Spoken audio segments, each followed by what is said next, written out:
Бүгдээрээ сайн байцгаана уу? Та бүхэнд энэ өдрийн мэндийг хүргэе. Ээлжид нэг имлэгтэй тавтай морил.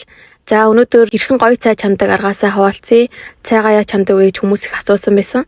За усаа игээд сүгээ игээд цайны идэ болохоор манайх буурлуудын цай гэдэг энэ гоё цэвэр навчин ааг амт сайтай өнгө бодог оруулагчгүй цайны идэг хэрэгэлдэг. Биднийг баг байх чинь 8 гишүүн төгөлдөр цай гэдэг аюу гоё цайдаг гэсэн шүү дээ.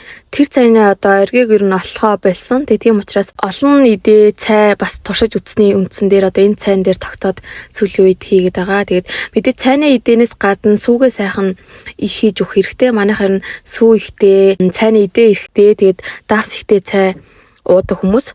За тэгээд цайгаа буцалсны дараа мэдээж хүүхэн мөнгө тэнгэр хурц талтан дэлхийдээ цай сүүнийхаа дээжээс өргөнөө.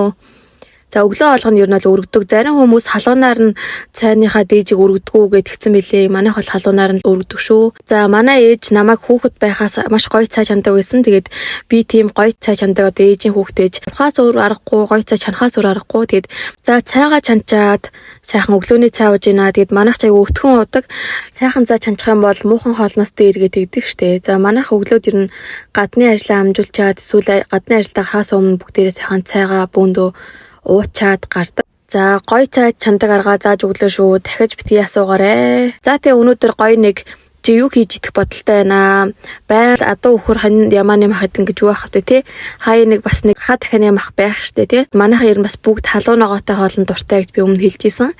Тэгээ сайхан жиүү хийх гэж байна. За будаага бол таван дээрээ манайх агшаачдаг. Гоё жиүүг мэн бол сайхан амтлаад амраацсан байсан учраас дорхноо болсон. Тэгээд бөөндөө сайхан ширээгээ тойрч сууж агаад мэдээж хоолоо идэн амт бол үнэхээр гоё.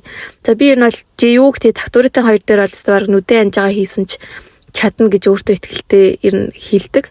Энэ хоолуудыг бол ер нь янзын юм шүү. За өчигдөр ахыгч хоёр маань бас дархан явах ажилдаа яагаад ажил амжуулаад ирсэн байгаа. Тэгээд ах маань ийм гоё эмэйл авсан байсан. Тэгээ эренгүүтээ мориндоо тохож утсан. Гоё юм аа. Тэгээд зөвхөн улаан өнгөлөөсөн гэсэн өөрөнгө байгаагүй гэсэн. Гэтэ яг ингээд гоё мориндоо тохчхоороос янзын л юм байна. Гоё л харагддаг юм байна. Одоо бас орчин үеийн хөлний зэрэгцүүлж бас ингэж байхгүй болохгүй болчиход байгаа ш тийм ээ. Ер нь Монгол хүн л болсон хойно цай ундыг бол заавал сайхан чанж амтан оржход унттай явах хэрэгтэй гэж би боддог. Харч хамаагүй штэ тий. Харч гисэн хааны аршаа, борч гисэн богдын аршаа гэж харч хамаагүй борч хамаагүй дор хаяж цайтай хэрэгтэй шүү. Зарим айлаар орохоор ус буслахад өхөр айгүй эвгүй санагддаг. За гадны ажилдаа гарлаа. Нэг өдөр мал харуулахгүй бичлэг хийлээ шүү. Яага харуулахгүй байна гэж загнаад байваа. Тэгэд магаашаас харуулаа явнаа. Энэ хүртэл бичлэгийг минь үзсэн та бүхэндээ баярлалаа. Бичлэг таалагдсан бол лайктаар сэтгэлүүлдэ шеэргээрэй. Баярлалаа баяртай.